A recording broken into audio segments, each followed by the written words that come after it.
We're going to go ahead and get started. Good afternoon. Thank you for braving the cold weather and joining us today. Welcome to the Institute of World Politics. For those of you who are new, IWP is a graduate school of national security and international affairs. We have 5 master's degree programs, 18 certificates of study, and a new doctoral program. We also offer the opportunity to take a single course without having to pay an entire semester's worth of tuition cost.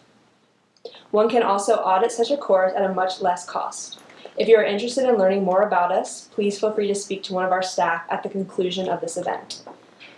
William McCahill joined NBR as a senior resident fellow in July 2016.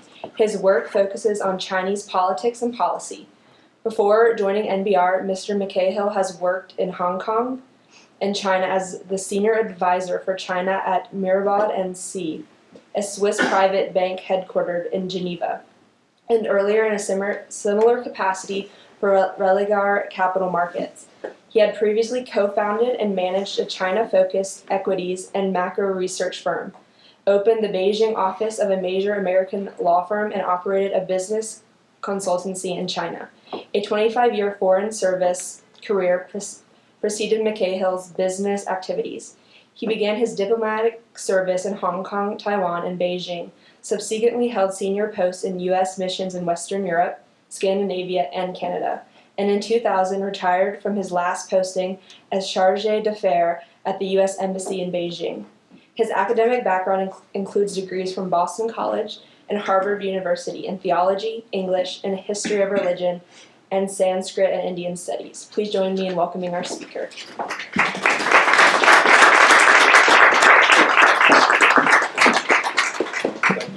Thank you very much. It's a wonderful obituary. Just one correction. I first went to Hong Kong as my first foreign service post at the age of 16. I was brought in a bit early in the foreign service, so just kidding. Anyway, well, thank you very much for having me here. Thanks to Larry, who's an old and dear friend, and to John and the company that I've just met. It's a great honor to be here and see one of my alumni association in the back there. And so it's anyway, it's quite an opportunity. I thought this presentation I saw has been announced as a lecture, but really it's more of a talk. I think, or better yet, if you'll ask me some questions, it could turn into a conversation. And it's divided, like Caesar's Gaul, into roughly 3 parts. It starts with some caveats, or as we might say in the new vernacular, trigger warnings. And then there are some comments, general comments on leadership qualities and the Chinese Communist Party's corporate culture. And third, I'll try at the end to relate some of what we've talked about earlier to our current debates about American policies towards China. So let's get started.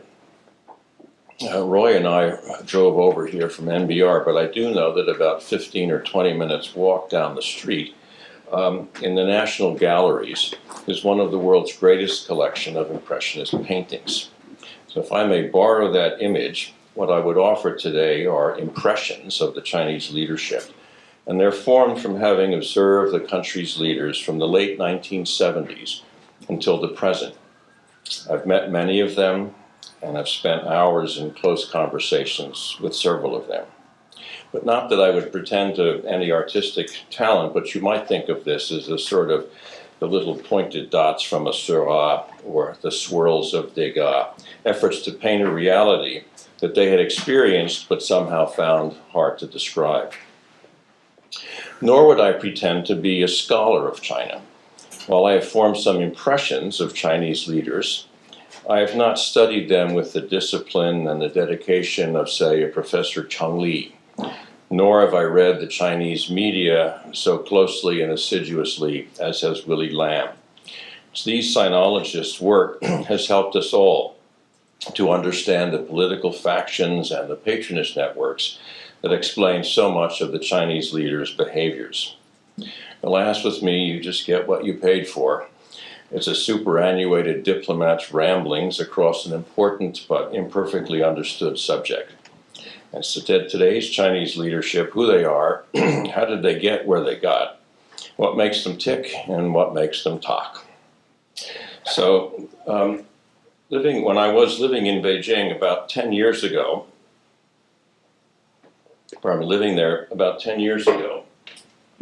a friend of mine who was a genuine China scholar, and I together, we thought we might write an essay on Chinese leadership.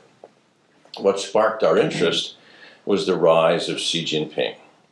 In 2009, Xi was a member of the Communist Party's Politburo Standing Committee. He had been named the state vice president, and in that capacity was traveling extensively outside China. As if as part of his grooming for higher office, he was being exposed to a world of which he knew relatively little. But Xi was the anointed one, and barring a coup d'etat, Xi would become the party general secretary at the 18th Party Congress in 2012 and state president when the NPC met the following March. How did Xi happen, my mate and I wondered? What claim did Xi have on these positions other than being the son of one of Communist China's founding fathers and having worked long stints in the provinces? So, as simple-minded foreigners would do, we betook ourselves to the multi-story book emporium, the Tushu Dasha, at Xidan, where Democracy Wall had once stood. And we went looking for books on leadership. We thought we might find those in the management or self-improvement sections, as one might in an American or a British bookshop. And sure enough, there were shelves of management books, managing innovation, managing for success, managing the future and such, all pirate translations of well-known foreign titles. There was nothing on self-improvement, which didn't really surprise us. After all, this was a state-run bookshop in the workers' paradise, and how could Chinese socialist man possibly be improved? There was, however, an aisle marked leadership. And there we thought, we'd be sure to find a Chinese Jack Welch's version of Six Sigmas, or a compendium of Chinese classics, or translations of Machiavelli, or maybe even a pirate translation of James McGregor Burns's famous treatise on leadership. But maybe we were in the wrong aisle, for all that we could find in the leadership section was academic rubbish. The shelves were filled with third-rate university presses publications of third-rate professors, compilations of such BS as great speeches of the great leaders, and the great leaders' great speeches, and so on. The sort of unread and unreadable crap that wins tenure and preserves perks across much of Chinese academia together. Thank goodness that at that time, China was still importing waste paper from the Western United States. So perhaps we should not have been, though, surprised by what we found or didn't find in the bookshop. For the millennia of Chinese history are rich with reflections on statecraft and governance. There are the precepts of Confucius, who contended that if a ruler governed virtuously, his subjects would live moral lives and his kingdom would be harmonious.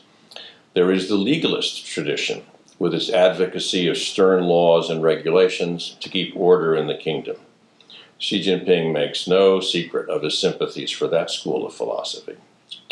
Philosophy aside, Chinese history holds tales of mighty kings and emperors who serve as role models for present-day politicians. The great Qing emperors, Kangxi, Yongzheng, Qianlong, represent for many Chinese a high point of imperial governance. For even if those rulers were Manchu, not Han, their reigns saw China expanding, at peace, and so prosperous that it attracted Europeans' envy. Previous party central committees have even studied this trio of Qing emperors to learn the secrets of their success. Qin Shi Huangdi, the first emperor who unified China, standardizing the written language and much else, even as he buried scholars alive and burnt their books, was said to have been a man that Mao Zedong hoped to emulate.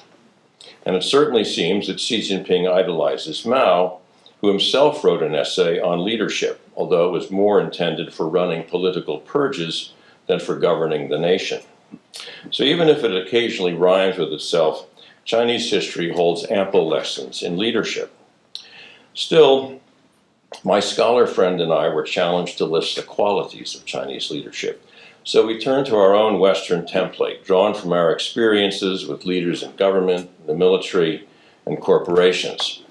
The template included traits such as courage, a kind of modest self-confidence, the ability to motivate others, command presence, intelligence and knowledge gleaned both from formal education and hard knocks, curiosity, initiative, decisiveness, listening skills, and a willingness to correct course when mistaken, even a certain ruthlessness, a recognition that conflict was inevitable and enemies would be made. Would it be fair to judge Chinese leaders by those criteria, or were there other standards more appropriate? And how, in any event, could we possibly see inside the black box of how Chinese communist senior leaders are chosen? These opaque procedures mix the mystery of the College of Cardinals choosing a pope with the Gambino families deciding on their next don. So who were the people that we had observed leading China? Where did they come from? How and where had they been educated? How had they risen through the party ranks to their leadership positions? What motivated them? What attributes of leadership did they show? All were 20th century Chinese communists, of course, and hence shared to one extent or another the party's colors. They were, to one extent or another, organization men, or in a very few cases, women, and hence shaped by the party organization. But they were also individuals with individual life experiences, even though we could hardly find a kind of psychobiography of any of them. Now, the Chinese Communist Party claims to have some 90 million members. Like the quick and the dead, some party members are more active than others. But suffice to say that the membership reflects that old Chinese proverb, the forest is large and contains all manner of birds. Linzi da, shama niao do you. From the cosmopolitan mandarins who run the People's Bank of China, to the rural county road inspector who thrives on garlic, white lightning, and foul cigarettes, across the government agencies and military units that are so densely populated by party cadre, and throughout the public services like schools and hospitals, which employ millions of party members, a common corporate culture prevails. This corporate culture inculcates a set of personal behavior traits that include something like the following. First, an obedience to the party hierarchy, deference to the organization, 服从组织. Second, reluctance to express your own views, to show your attitude, to 表态, until the leader has shown his attitude towards whatever the issue is. Some of you may remember that until Xi Jinping personally endorsed Carrie Lam, the Hong Kong chief executive, a week or so ago, not one single senior Chinese official had 表态, had shown his attitude on the Hong Kong protests, which had then been going on for some 5 months. Third, there is perfecting the art of self-criticism. That's the party's charade of confession and absolution, learning how to say just enough to sound sincere without admitting any real mistakes. Finally, there's a readiness to socialize with party members outside the office, where the decisions really get made, in boozing and schmoozing with the boys. Female party members, whose numbers have been dwindling, seldom join the lads after hours. So today's senior leaders are really products of this corporate culture. They're organization men. Conformity has chased out charisma, if not erased individuality. When a cadre does not dye his hair jet black, his gray head stands out from the crowd. Or he's in the dock in a courtroom on trial for corruption.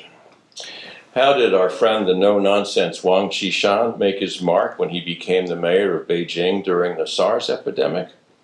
He wore a French blue shirt and snappy tie, while all his colleagues stuck to their white shirts and their black golf jackets, the party's penguin uniform.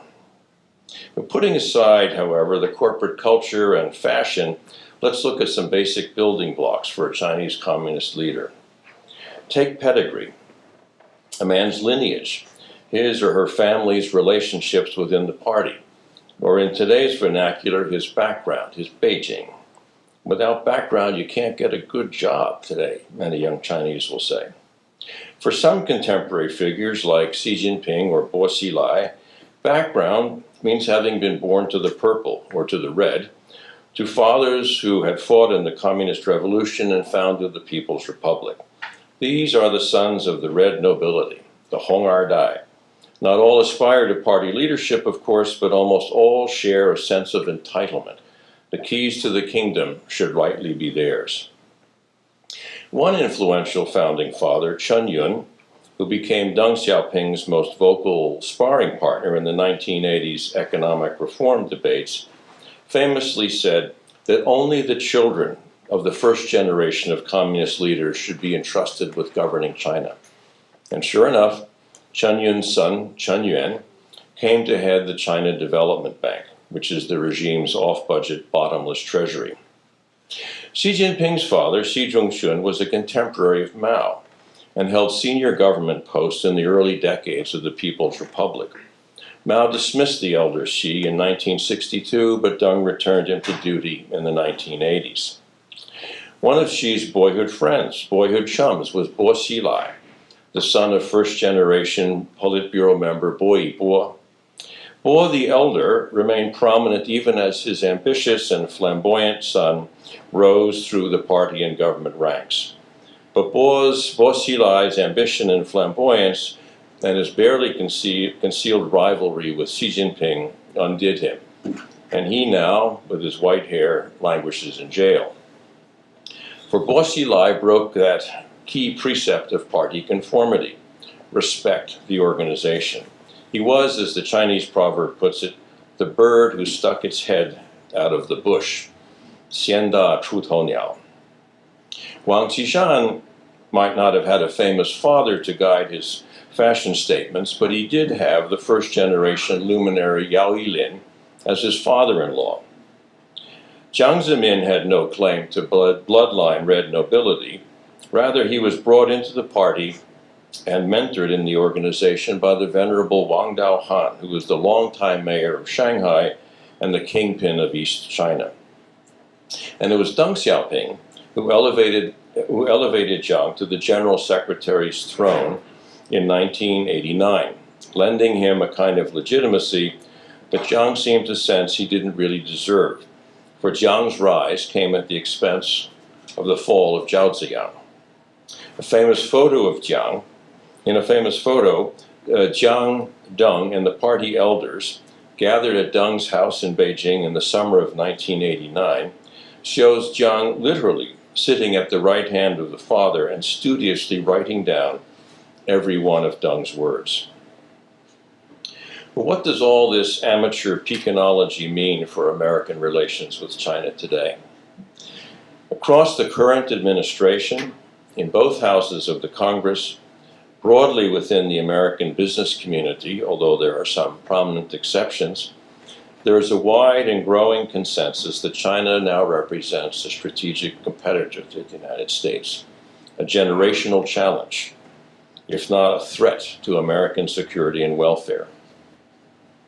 Voices across the political spectrum call for a complete reevaluation of the American relationship with China, for limiting or severing commercial, educational, cultural, and other ties that have grown up over more than 30 years of U.S. engagement with the People's Republic. To the point, my home institution, the National Bureau of Asian Research, has just published the results of a major year-long study on the Sino-American relationship. Its title is Partial Disengagement. So what's changed? A well-known U.S. sinologist recently asked that question of one of China's foremost America hands. What's changed? China has changed, replied the Chinese scholar, and so the U.S. could not but change in response. The most obvious change in China, and the key to all the others, has been in the country's leadership. The senior leaders with whom engagement was designed and built during the later 1990s and the early 2000s, the leaders who brought China into the WTO and oversaw the double-digit GDP growth rates, those men left their party posts in 2002. Excepting Jiang Zemin, who retained the military commission chairmanship for a time, they retired from public life. So China has seen three generations of leaders since the later 1990s. While there are similarities among these three leadership generations, they're all Chinese communists after all, the differences may be more profound. Profound enough that China's governance, in some respects, has shown less continuity than has American leadership over the same period, despite our having elected both Republican and Democratic presidents in those years. For the basic institutions of American government have not changed, even if each president has tried to put his mark on them. Such is the rhythm of our democratic governance. It's not so in one-party China. And that has to do, I think, with the striking, one might almost say, revolutionary differences in the formative experiences of China's three different generations of leaders. The differences include formal education, but they also arise from the wider cultural and political environment, from what the comprehensive French word formation connotes. It's all those subtle and not so subtle influences of family, economy, and society that combine to form an adult human being. Zhu Rongji, the State Council Premier and the head of government with whom Ambassador Barshevsky and other American cabinet members, not to mention American presidents, spent countless hours of negotiation and discussion. Jiang Zemin, Party General Secretary and State President, who regaled American senators and CEOs with his renditions of 1940 Broadway musical tunes and recitations of the Gettysburg Address. Chen Shih-chung, the cosmopolitan vice premier who directed China's foreign policies. These men had all grown up in Republican China. That is, in the Republic of China, founded by Sun Yat-sen in 1911, and eventually in the late 1920s, the 30s, and 40s, led by Chiang Kai-shek, until, defeated by the communists in the Civil War, Jiang and his officials fled to Taiwan. That was a China that, however afflicted by invasion and war, held a large visible foreign presence, notably in commerce, education, and medicine, and showed an openness to the outside world that has not been seen since 1950. When Zhu Rongji enrolled at Tsinghua University in the fall of 1947, he entered an American liberal arts college. Tsinghua had been founded by Americans, funded by the U.S. share of the Boxer indemnities, operated on an American curriculum, taught by American, other foreign, and Chinese professors. It aimed to prepare its graduates for direct admission to American graduate schools. Its alumni were and are famous. Its liberal education promoted curiosity and critical thinking. Chen Shih-chung, though he was born near Tianjin, or as he used to say, in the Chinese Republic province of Rehe, Chen Shih-chung grew up in Shanghai, and he was educated in the Anglican Episcopal schools there, culminating in St. John's University, whose diplomas were recognized as American college degrees.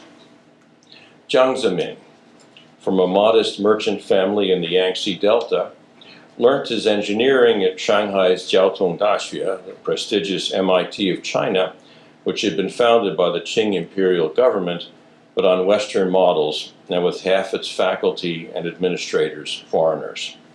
While Jiang remained in China after graduation, and even in 1947 considered moving to Taiwan to work on national government engineering projects there, many of his classmates joined U.S. or other foreign companies and found themselves abroad when the communists took power in 1949. So Jiang, Zhu, and Chen, This trio formed the core of China's leadership in the late 1990s and early 2000s. Although they were from disparate family backgrounds, and of course they hadn't been spared the sufferings of World War II in China, they had grown up in a China with not only a vibrant and visible foreign presence, but also a lively and mainly uncensored media, a dynamic literary and artistic scene, an entrepreneurial, if sometimes exploitative, private economy. There was Nanking, with its stately government buildings and its broad tree-lined boulevards. That was the capital. Shanghai, teeming with humanity from all over China and across the globe, was its center of commerce, literature, art, intrigue, and louche living. In the Chinese Republic's free market of ideas, these three men chose to become communists, just as some of their contemporaries and classmates followed Chiang Kai-shek and the KMT to Taiwan.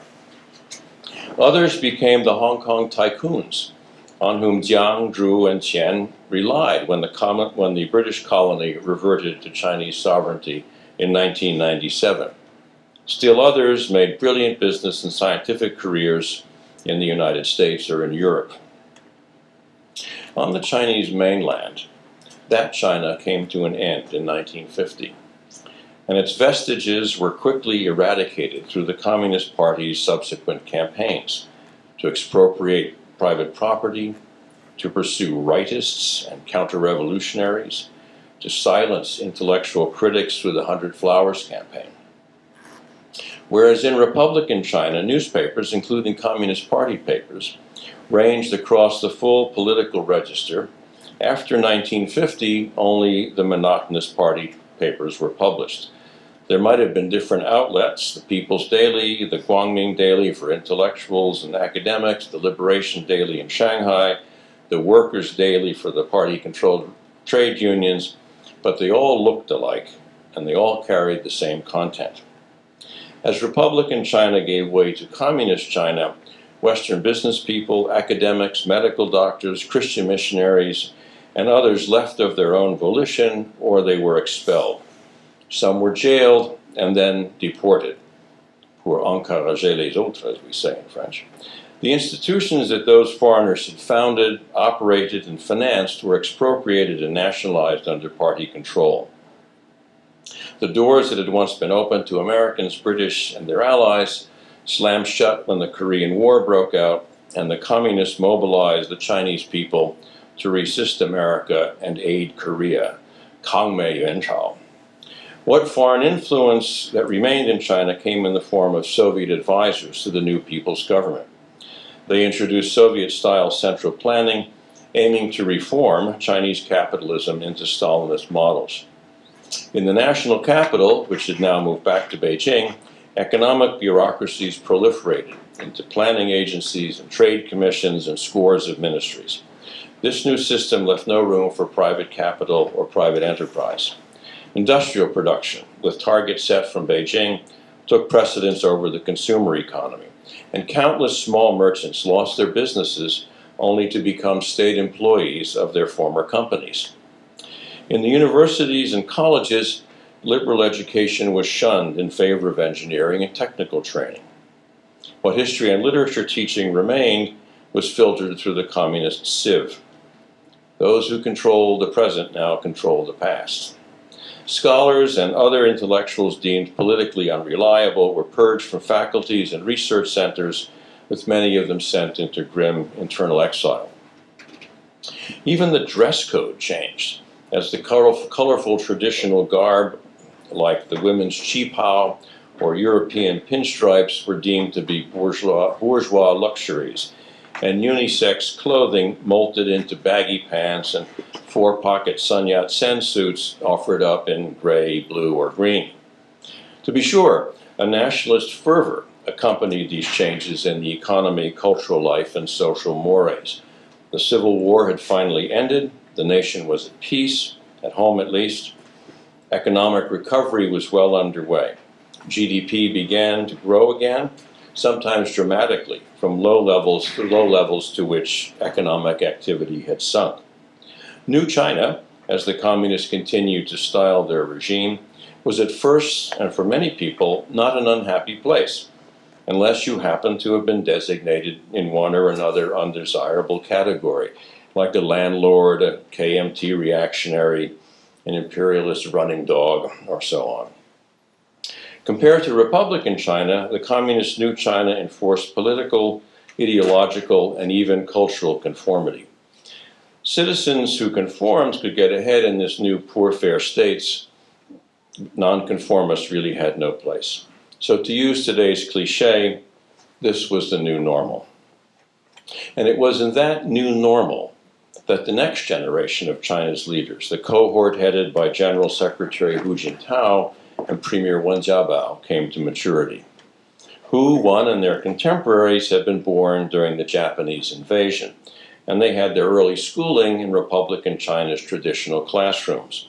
But their secondary and tertiary education had been in the new Soviet-style curricula.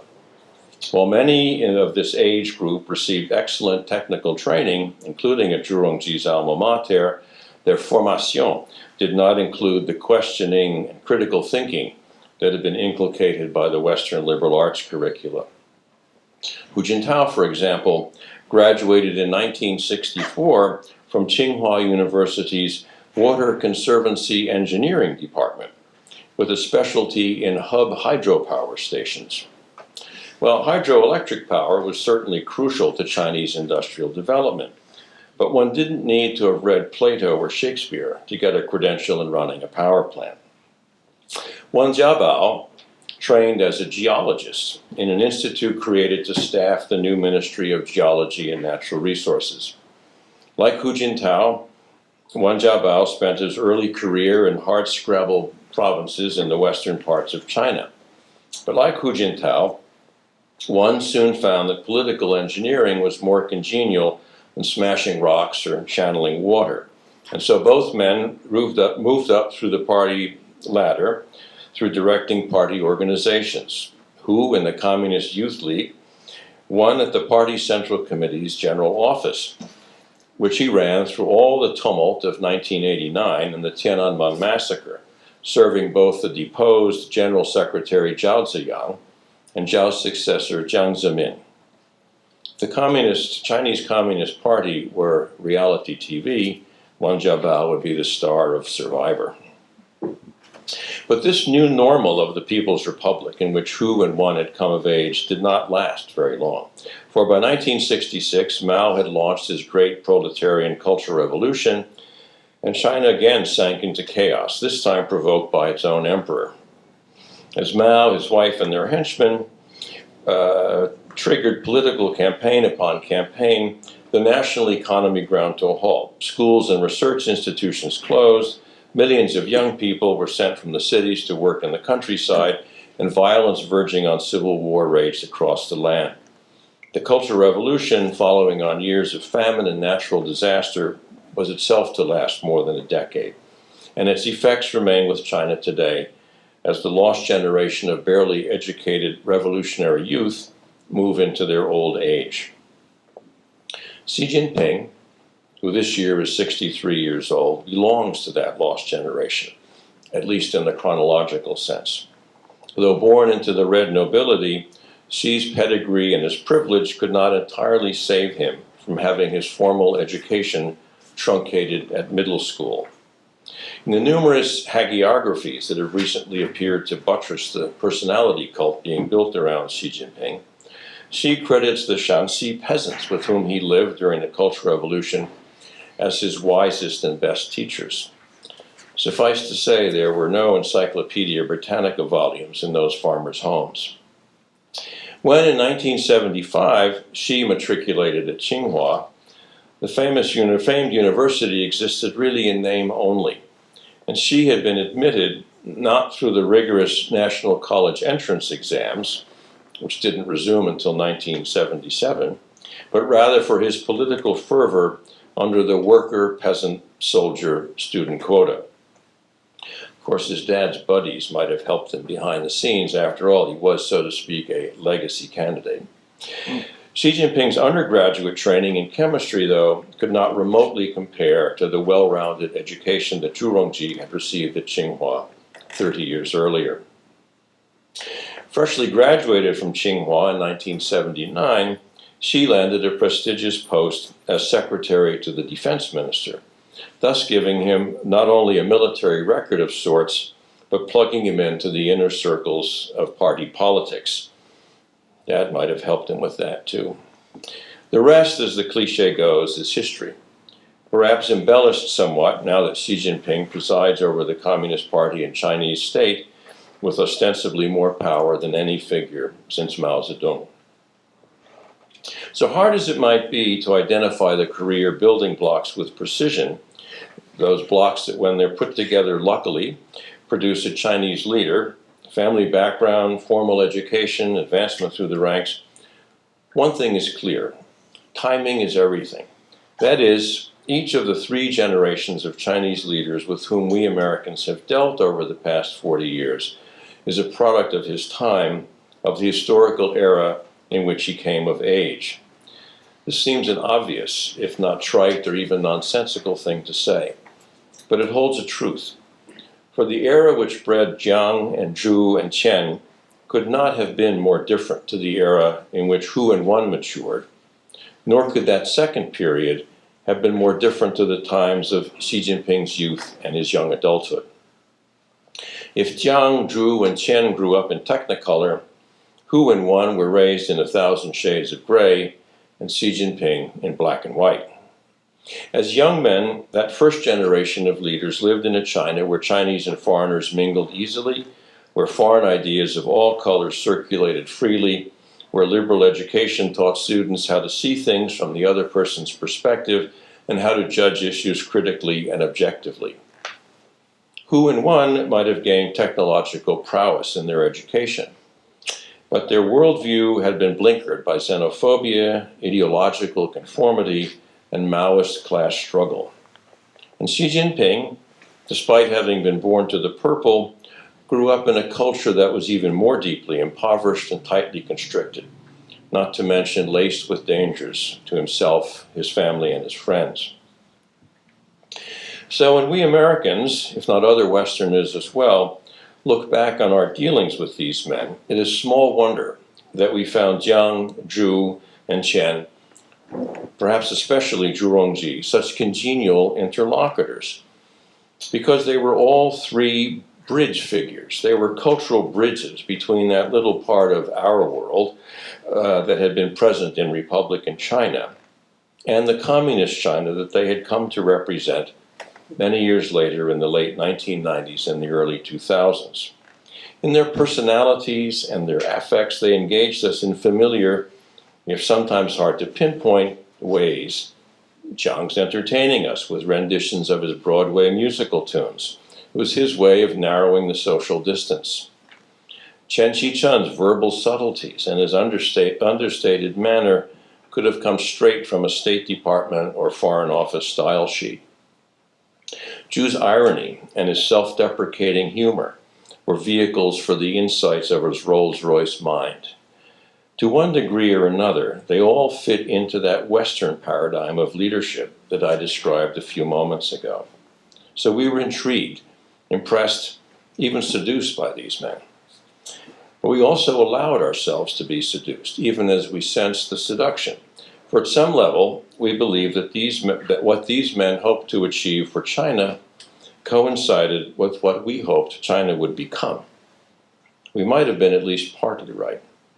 For example, Zhu's willingness to open China's market to foreign investment stemmed from his eagerness to free the Chinese economy from its stifling central plan and shift it to a more open and robust market. These were only 3 men among tens of millions of party cadres, state bureaucrats, and stakeholders in the status quo, of course. Many of those stakeholders, maybe a plurality, opposed those reforms, and their resistance continues to this day. But in the way that Chinese emperors defined and gave name to their reigns, so did Jiang, Qian, and Zhu define an era in China and a memorable phase of America's relationship with China. We were naive in imagining that leadership trio would be followed by similar, if not more cosmopolitan leaders. and that there would be a kind of linear progression from reform to reform, from openness to openness. Our mistake, our cardinal error, was not reading Chinese history carefully enough. The generation of Jiang, Zhu, and Qian represented a unique transition from Republican China to Communist China. And now we face a new era of new China, but we should have seen it coming. Thank you.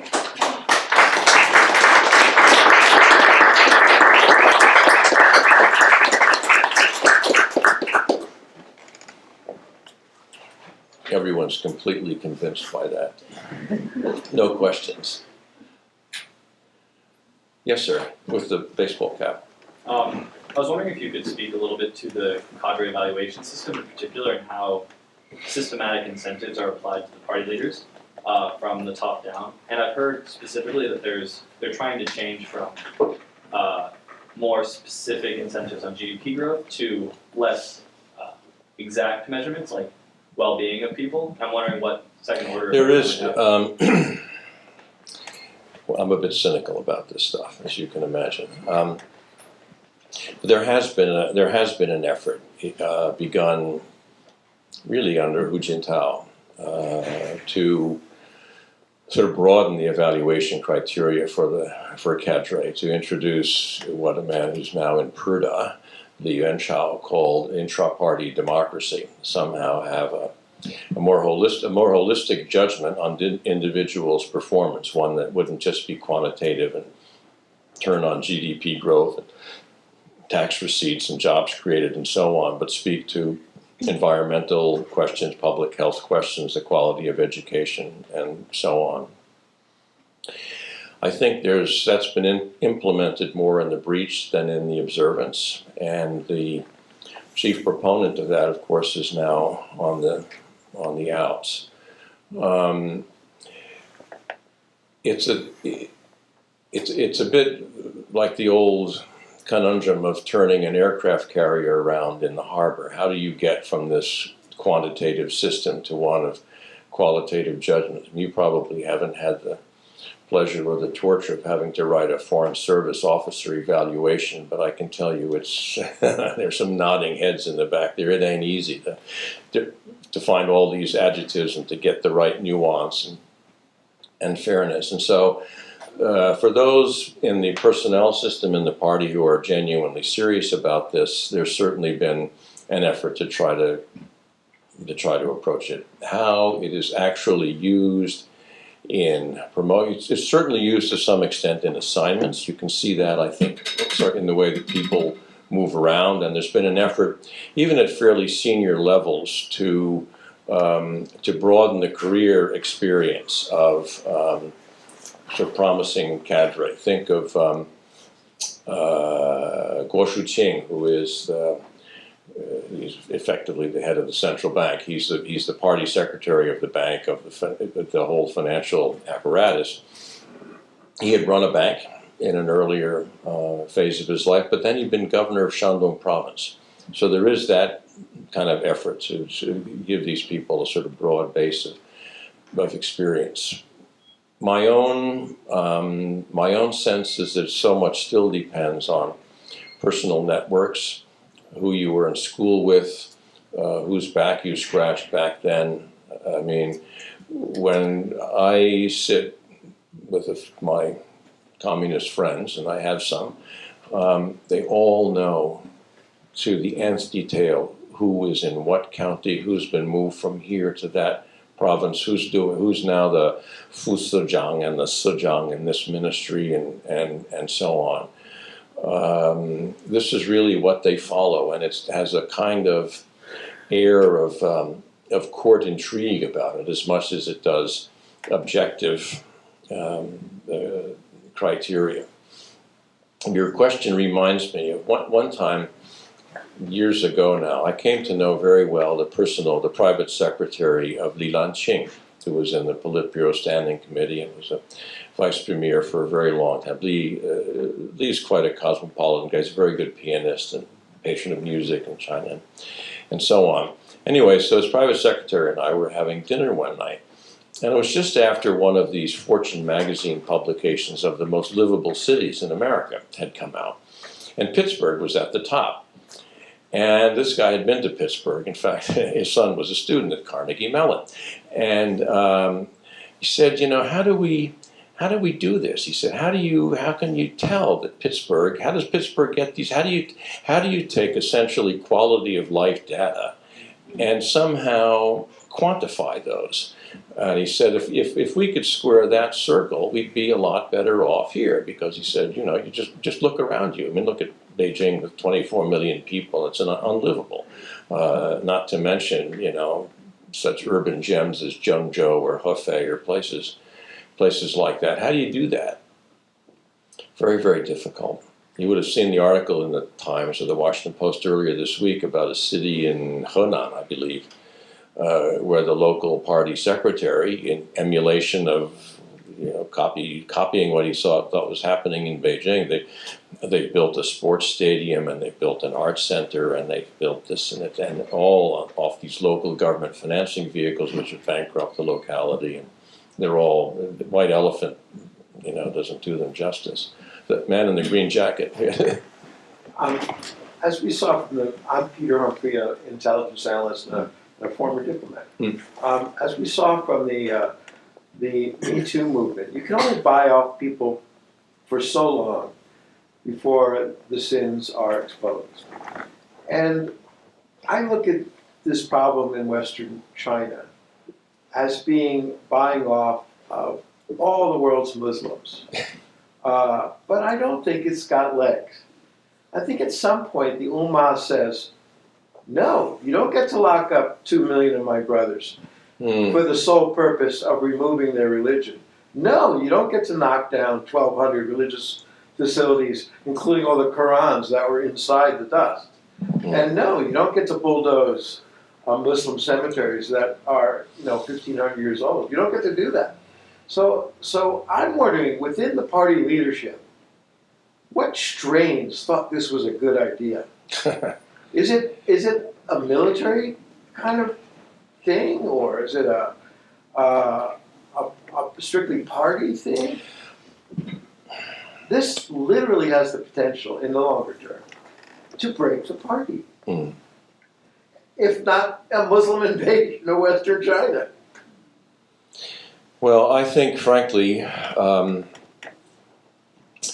much of it originates with Xi Jinping himself and his own securities. And I think if the Communist Party has a soul, it's a deeply insecure one. It's never been sure of its own legitimacy in some respects, despite power growing out of the barrel of a gun and all the rest of it. So there's a kind of core insecurity there. And I think Xi Jinping comes with a fair amount of personal insecurity. And you look at the anti-organized religion moves that he's taken. It's not only the Xinjiang Muslims, who, after all, are ethnically quite distinct from the Han. It's the Hui as well. They're from the Chinese. It's the Huimin, who are indistinguishable from the Han. I mean, yes, they're classified as one of the national minorities, and we kind of sometimes, you know, if somebody's surname is Ma or Jin or Zhao, there might be a chance he's a Hui. These people have been there for more than 1,000 years, and they're totally assimilated. And now the campaign has gone to the point where the halal butchers and the snack shops in places like Beijing and other cities in the north, the Arabic for halal has been painted out.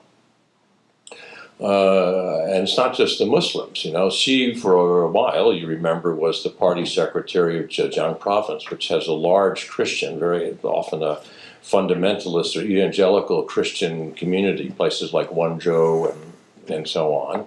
And while he was party secretary there, Xi saw to the bulldozing of churches and the toppling of crosses and so on. And now that he's sitting on the imperial throne, other large, what we call a house church, I guess, but congregations of 1,000, 1,200, 1,500 people, many of them Chinese who returned from study or work in the United States, these congregations have all been shut down, and the pastors rounded up and sent off into who knows where.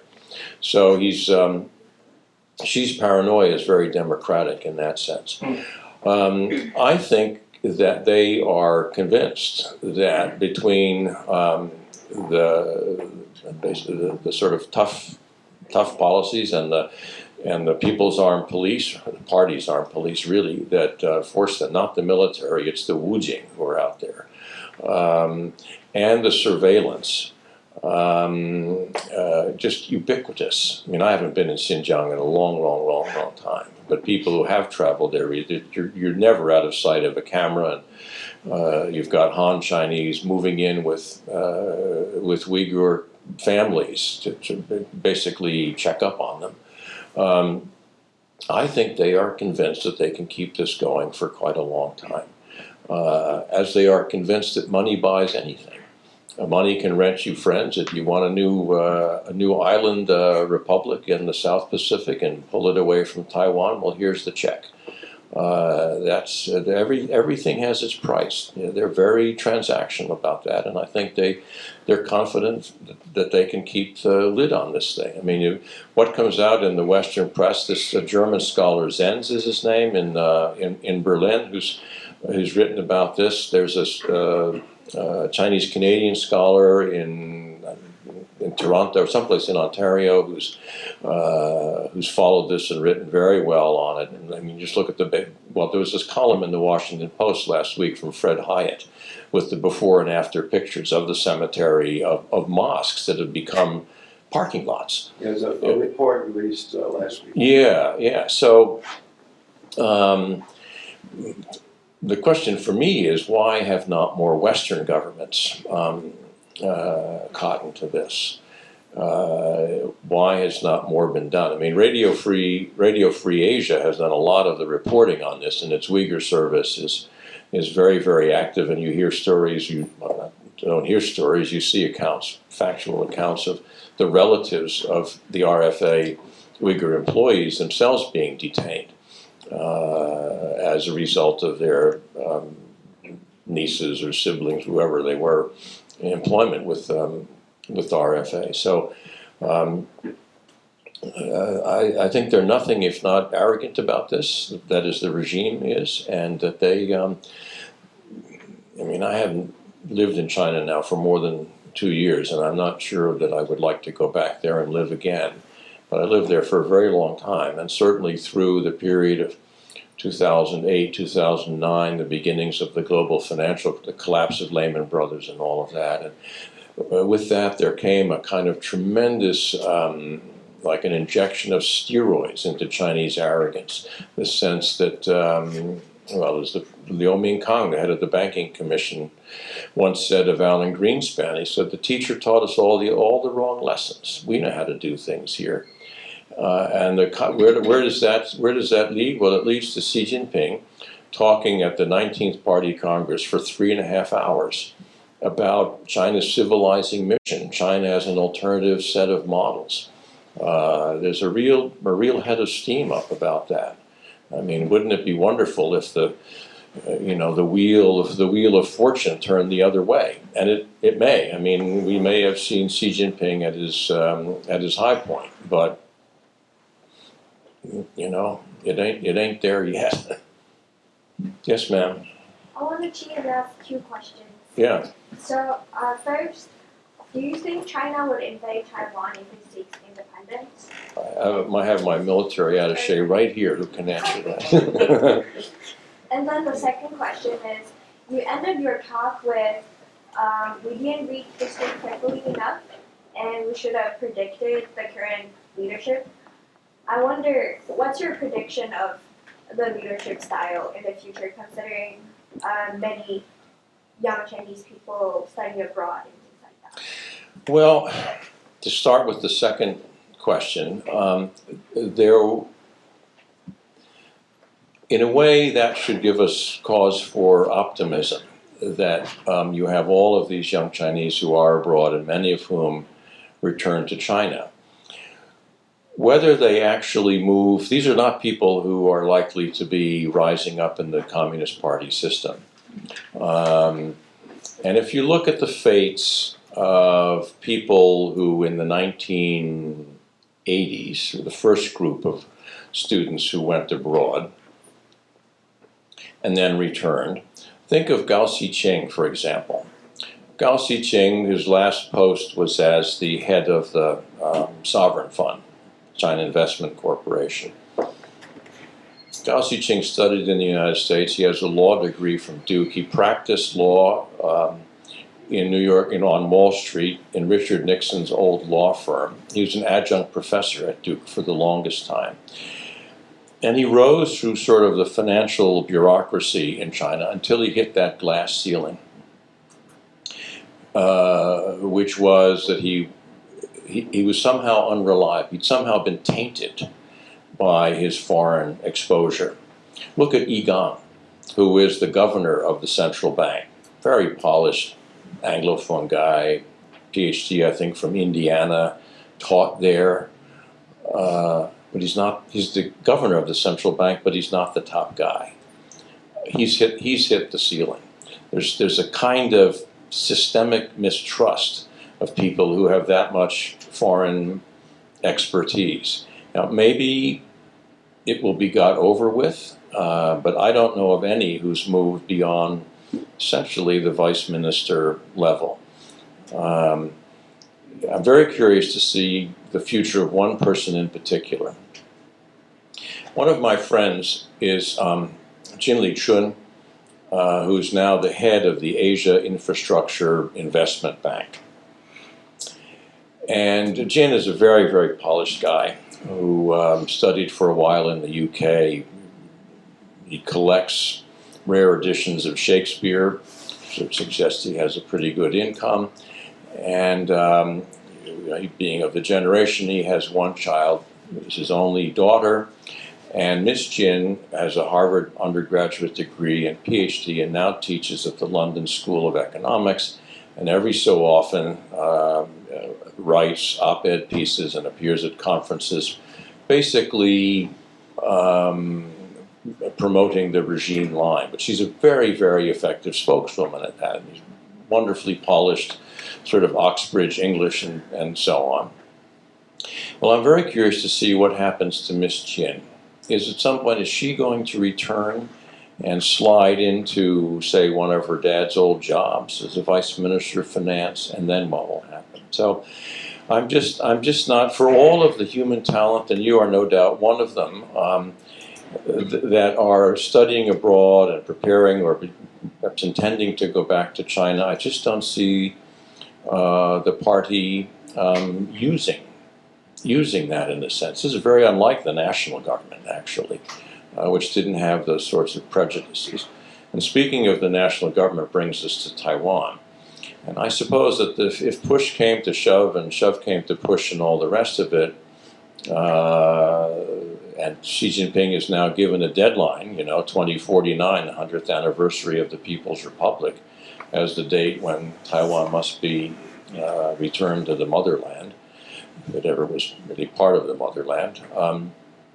I can see a scenario where they might invade. I think they would avoid that absolutely at all costs and prefer much more subversive measures like buying off all of these village leaders in southern Taiwan so that they will support the nationalist candidate in the presidential election, par for the course, hacking into the media and so on. It's all of this United Front work department stuff, and plus even more clandestine activity that they would rather, this is Sun Tzu in The Art of War. Why fight if you can win without fighting, kind of thing.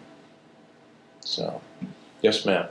My question piggybacks hers. So are these party headliner, the children of these party headliners, are they being encouraged not to study abroad or not allowed? What's happening there? Well, Xi's daughter, as you know, ended up at Harvard College for a while, although under what circumstances and what degree. She'd already graduated from a college in Zhejiang, and she's just vanished.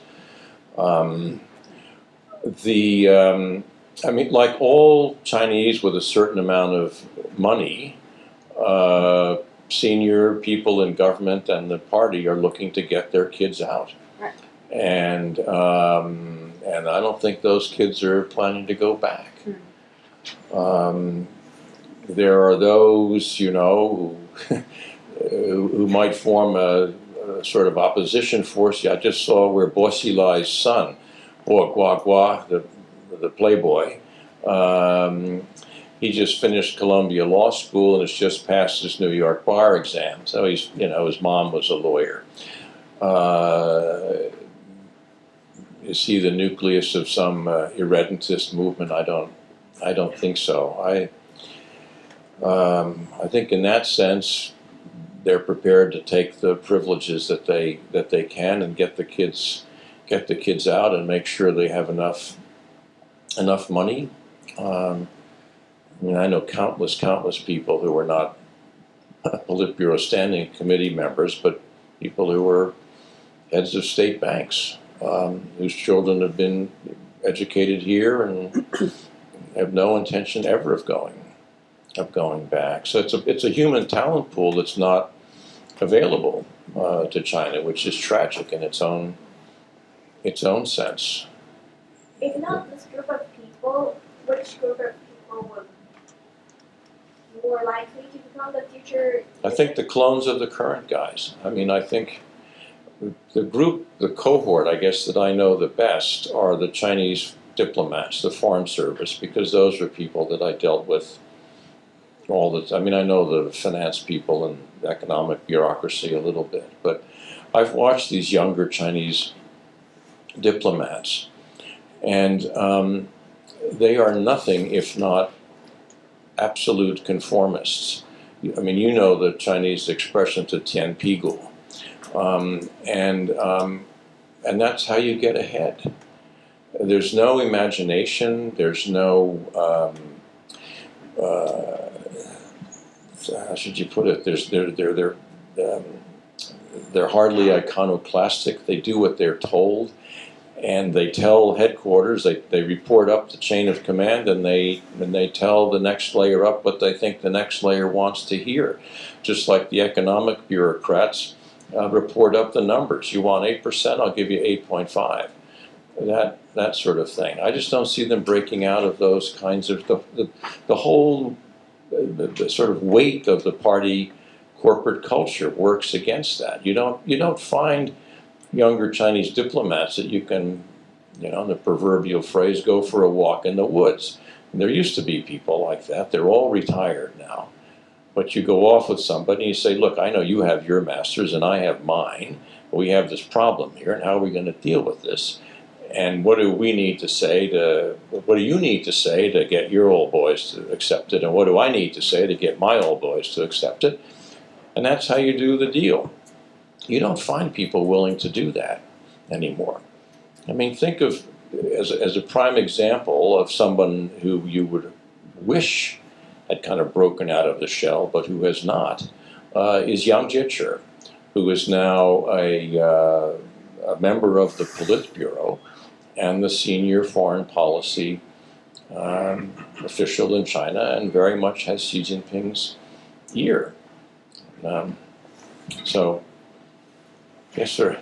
Yes, sir. Thank you. I've really enjoyed the talk. I just wanted to ask you if you could help me understand that you were talking about the three transitional leaders who had lived in the Republic, who had experienced a liberal lifestyle, liberal education. Did they know what they were doing? Did they understand where they were leading their country? What possesses a man to do something? Well, I think in some respect, and I knew Zhu really pretty well, Jiang less so, Chen fairly well. Not in the sense that we go out, well, I did with Zhu, I sort of go out for a drink with him. But I think these were genuine Chinese patriots. And they were not alone in that generation. Look at the Chinese intellectuals who left Peking University or Yenjing University and went out to Yan'an in the communist camp out there. Look at former, now deceased Foreign Minister Huang Hua. Huang Hua was the student of John Leighton Stewart, the last ambassador in Nanking. Huang Hua was the student of John Leighton Stewart. He joined the Communist Party. And when the communists took Nanking, Huang Hua was sent to deal with John Leighton Stewart and all of the other foreign diplomats that were stuck in the nationalist capital. So it was a choice. There were families who literally split. Yu Zhengsheng, who was just retired from the Politburo, an old Shaoxing Mandarin family. He was a communist. His uncle Yu Dawei was the nationalist Chinese defense minister. So I think I lived in the 1940s, but not long enough to know it. I think you had this kind of competition of ideas and ideals, and people saw, and many of them have written about it, saw the communists as a kind of vehicle for national salvation, and saw the KMT, especially the group around Madame Jiang and her family, as absolutely corrupt and incapable of sort of rejuvenating the nation. The communists looked, and the image Edgar Snow and all that, the Americans' Dixie Mission in 1944 out to Yan'an, Colonel Barrett and John Singleton Service and those people who were with him. They took it. Here are all of these ardent revolutionaries in homespun tunics, and they're out there living in the caves and so on and so forth. Well, they didn't get there till 1944, but Mao had spent 1942 and 43 purging people. It was the very first of the big rectification campaigns. They didn't get to see that. So, there was a bit of suspension. What is Coleridge's phrase? A willing suspension of your own disbelief. But certainly, I think the sort of marketplace of ideas in the late 1940s, people went all different ways. Do we have any indication of what any of these three men thought by the 70s? Well, some of them spent. I know Zhu Rongji did 5 years in a pigsty, or they went to the Wuqi Ganxiao, the May 7th cadre schools, or just kept their heads very, very low. Chen, I think, was used in a sense because while he had this Anglo-American education, he also in the early 50s went to Moscow and took some sort of a Soviet master's degree there and had pretty good Russian, and I think he was with his language skills, he was quite useful and stayed around. But no, I would love. There was a point where I really had very much wanted to try to write a biography of Zhu Rongji, with whom I spent many, many hours and knew his family and his immediate staff and all of that. And there was absolutely no way they were gonna let that happen. I mean, he's a fascinating character, who, as I said, ironic, a wonderful self-deprecating sense of humor. Sometimes his emotions very close to the surface, but also quite ruthless. I mean, something like 11,000 people were executed under one of his anti-corruption campaigns. So to have spent time talking to that sort of guy, figuring out where was he, what was he thinking when he was off in growing rocks or whatever he was doing, it'd be very interesting. But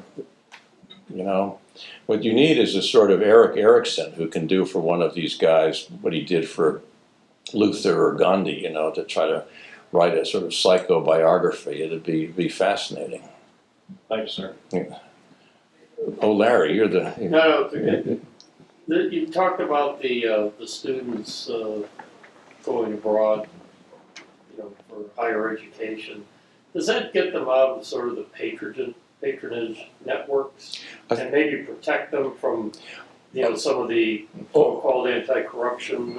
I think to some extent it does. They're out of the network, and they're out of the network.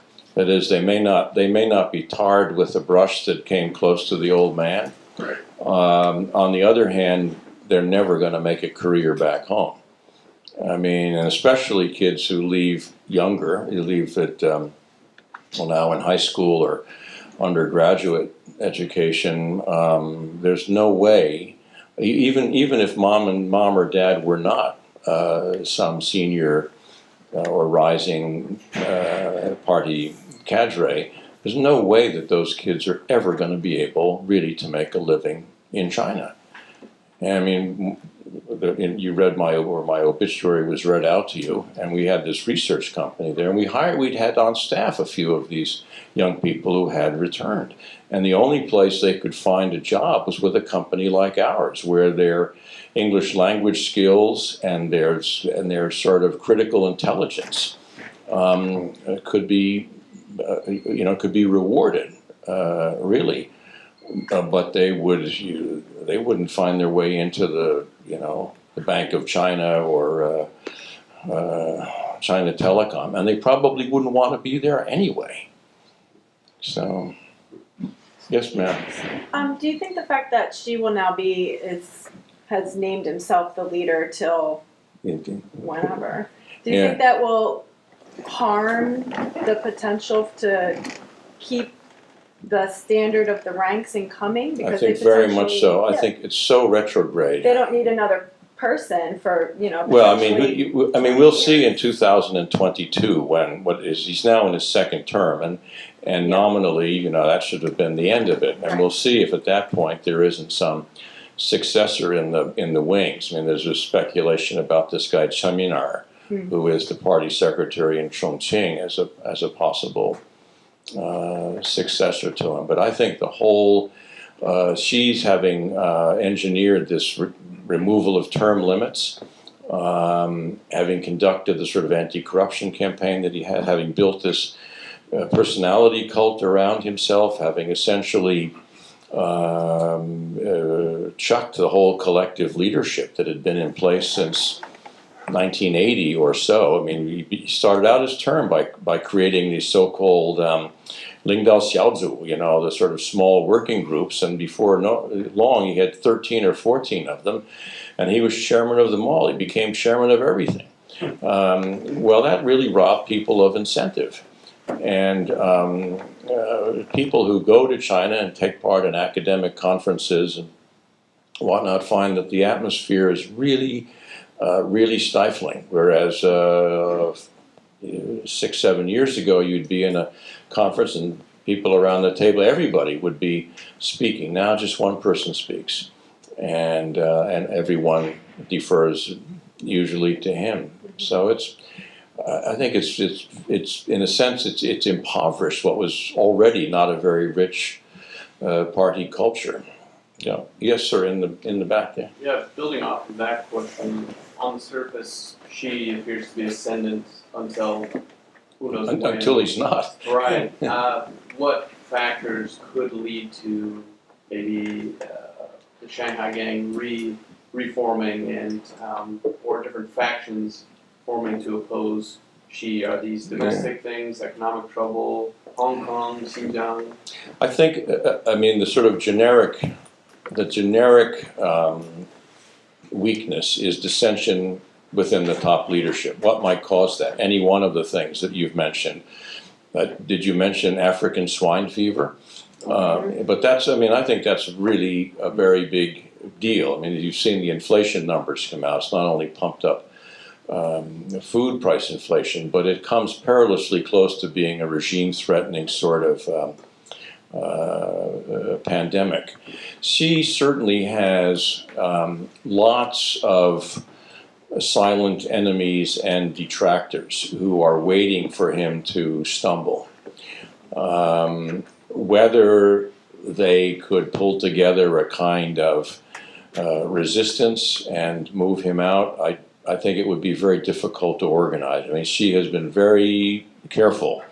He's a very shrewd character, obviously, but he's been very careful in moving people within the military ranks, certainly within the security apparatus, and given them both essentially blank checks. You might have remarked if you watched the glorious pageant. It was the 70th anniversary parade. And they had up there on the Tiananmen rostrum the current leadership, and bless you, Roy, and all of those who were mobile enough to turn out. except for one, and that was Zhu Rongji. And people said, well, gee, maybe he's got the flu or something. But Zhu Rongji was online that whole time. He was writing stuff. He was writing on the Tsinghua, the business school's website. And to me, you know, that's like the absence in a Zen painting. What's not there is the most important piece. And I can easily imagine Zhu Rongji first absolutely repelled is maybe a word too, at how she has kind of retrogressed on the party political side, abandoning this collective leadership and arrogating so much power to himself, but also what he's done on the economic side. I mean, the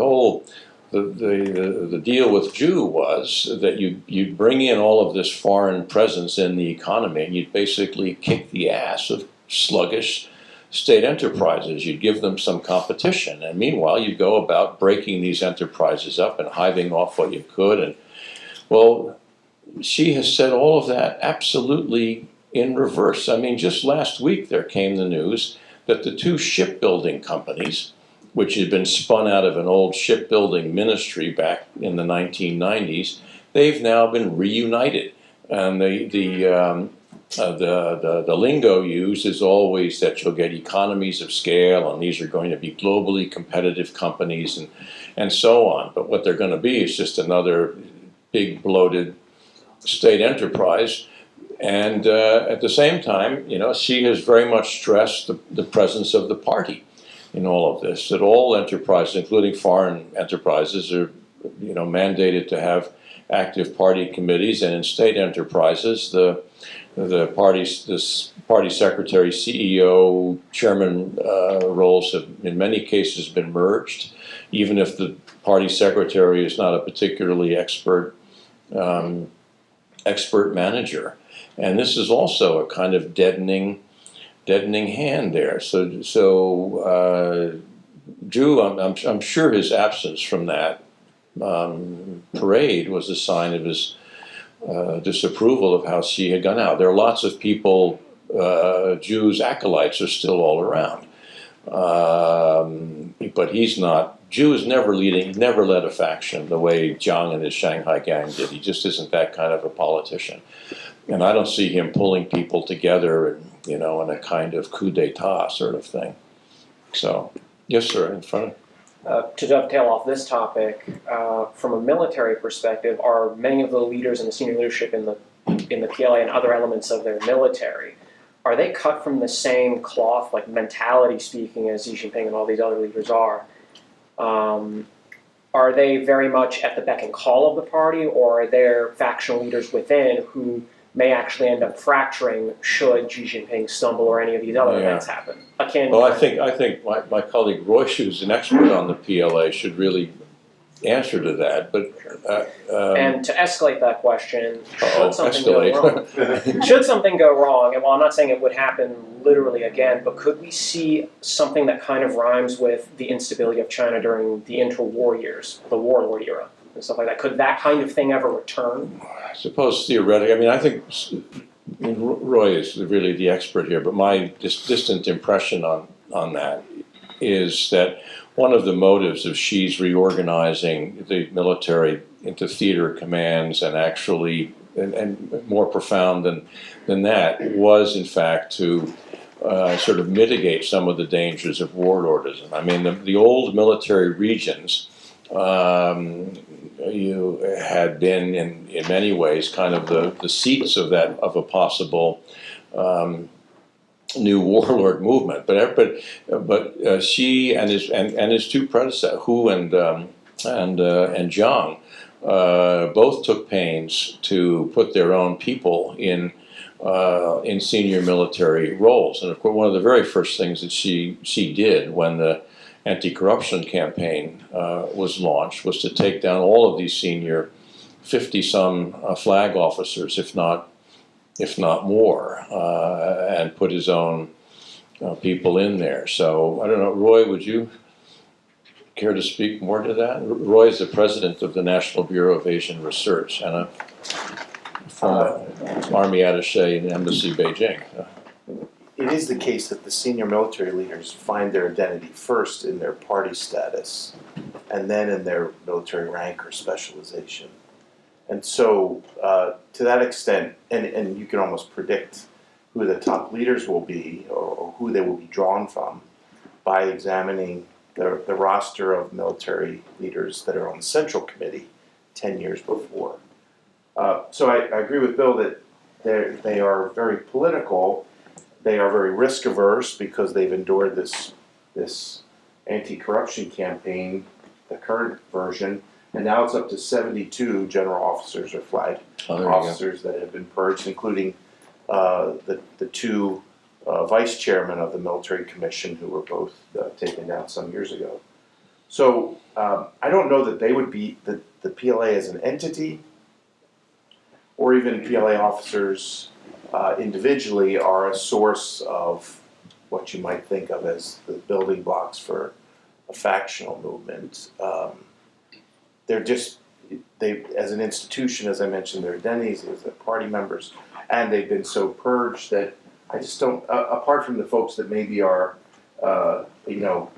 banding together in prison, I just don't see them as the source of where this might come from. To your point about warlordism, it's absolutely the case that the party fears the degree to which military leaders in the far-flung regions of China could actually undertake such behavior. That's why it's all long been the case. It's accentuated during the transition to the military commands, but it's always been the case that the top leader in a military region had to have spent his career in a different region prior to taking that top job. So in many cases, you'd had officers spend 35 years in one part of China and then parachute in literally to another region to be the top commander or a commissar. Mm-hmm. As Roy suggests, the Army remains the party's army, of course. It's not a national defense force. Yeah. One more question. Oh, You got time for one I more? have time for, well then, there's no question who's going to ask the question. Thank you. Bill, may I ask you, you've implied this in some ways, but to what extent does the party enjoy the kind of party discipline that it would like to see?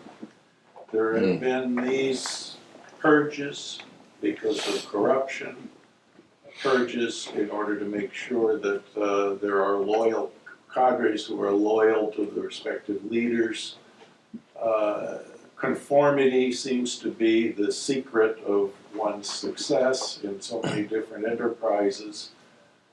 But corruption was one of the principal reasons for the breakdown of party discipline in the Soviet Union. And the reason for Gorbachev and Andropov's ideological purification campaigns. And so in the case of the Soviet Union, the party leadership was between a rock and a hard place. And I'm just wondering, I know that these are apples and oranges, but I'm just wondering, it is a communist system where... And it's a Leninist party. It is a Leninist party, yes. I mean, I think that a hell of a lot of petty corruption still goes on.